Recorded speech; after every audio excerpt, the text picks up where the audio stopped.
High বাচ্চারা, আজ শিখব ট থেকে মধ্যাহ্ন পর্যন্ত ব্যঞ্জন বর্ণ। চলো শুরু করি। ট, টতে টমেটো। ঠ, ঠতে ঠেলা গাড়ি। ড, ডতে ডিম। ঢ,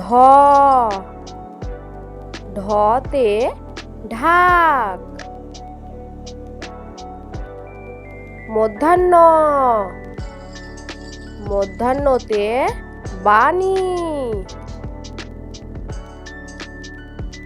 কাল আবার নতুন ব্যঞ্জন বর্ণ আসছে। ভিডিওটি ভালো লাগলে চ্যানেলটিকে সাবস্ক্রাইব করো আর লাইক কমেন্ট শেয়ার করতে ভুলবে না।